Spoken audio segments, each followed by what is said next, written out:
What if QQQI survived the 2022 bear market crash? If this is a video that you're looking for, we're going to talk about it right now. But before we get to the video, I am not a financial advisor. This video is for education and entertainment purposes. So please do your own research. We are going to compare the total returns of both QQQI and QQQ using beta, dollar cost averaging. For dollar cost averaging, we're going to do quarterly, monthly, weekly, and daily. And last but not least, we're going to do a comparison also using lump sum. Let's do a brief overview of QQQI. QQQI is a covered call ETF managed by Neos Investment. It pays a 14% dividend yield. QQQI owns the NASDAQ index and does out of the money covered calls on the NASDAQ index. That's how it's able to produce that juicy 14% dividend yield. We're going to do a comparison of QQQI and QQQ with beta. QQQ has a beta of 1.2, while QQQI has a beta of 0.98. So that is a 23% difference. So what that means is QQQ is 23% more volatile than QQQI. So if you guys don't know what beta is how volatile a stock is.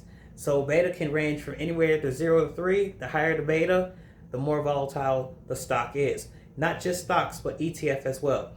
Also, the beta can go to negative, which is an inverse to equities. Now, for an example, like I said, QQQ is 23% more volatile than QQQI. So let's do some examples. So if QQQI went up 77%, which it's not going to happen, but let's just say that, then QQQ will go up 100%. So let's do an example of a down market. If QQQ went down 50%, then QQQI is going to only go down 38%. All right, guys, let's talk about how dollar cost averaging will affect your portfolio's validity if you only invested in QQQ. If you quarterly dollar cost average, which means you're investing 4 times a year, your portfolio's validity will drop 13%. If you monthly dollar cost average, you're investing once a month, which will reduce your validity by 17%. If you dollar cost average on a weekly basis, which means you are investing once a week, your portfolio's validity will drop by 19%. If you daily dollar cost average, which means you're buying QQQ every market day, your portfolio's validity will drop by 20%. Drop the total of 34%. Now, if we wanted to find the price drop of QQQI in the same year, what we're going to have to do, we're going to have to take 34 times 0.77. That gives us 26.18. So what that means, QQQI would have dropped 26.18% in the year 2022. And this is only lump sum. This does not include dividends. All right, let's get to the numbers, guys. If you put in a lump sum with dividends reinvestment, by the end of 2022, your portfolio will end up at around $8,800. This is a $1,800 drop, which is a 18% loss. Now, this is starting with a $10,000 investment. Now, guys, if you would have quarterly DCA'd throughout the year of 2022, you would have experienced a loss of $1,200. So out of that $10,000 portfolio, your portfolio would be down $8,800, which is a 12% drop.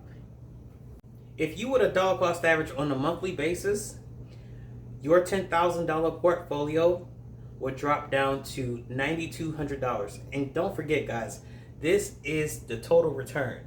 So your portfolio will be $9,200, which is an $800 loss, which is an 8% loss. All right, guys, so if you dollar cost average on a weekly basis and you did that throughout the year 2022, your $10,000 portfolio will be worth $93.50. So that is a $650 loss and a total return of negative 6.5%. $50 cost averaging is when you're putting money into the market on every market day. So if you did this throughout the year 2022, your $10,000 portfolio would drop only to $9,400 by the end of 2022. So that is a $600 loss, which is a negative 6% as far as total return goes. So all of the things that I've mentioned, this is all starting from a $10,000 account. You guys can see how powerful dollar cost averaging can be when it comes to a bear market, when it comes to portfolio protection. I mean, just applying a DCA alone just reduced the validity by 10+%. So it's, like I said, it's a great portfolio hedge. I mean, it can also do good in a bull market, but lump sum is going to outpace any type of dollar cost averaging. But again, most people do monthly dollar cost averaging because not only that it helps with the downside, but it's also going to give you more of that upside protection as well. All right, guys, if you like this video, please like, share, subscribe. Let me know in the comment section if you have Qqqi. What are your thoughts on the video? What are your thoughts on Qqqi ETF?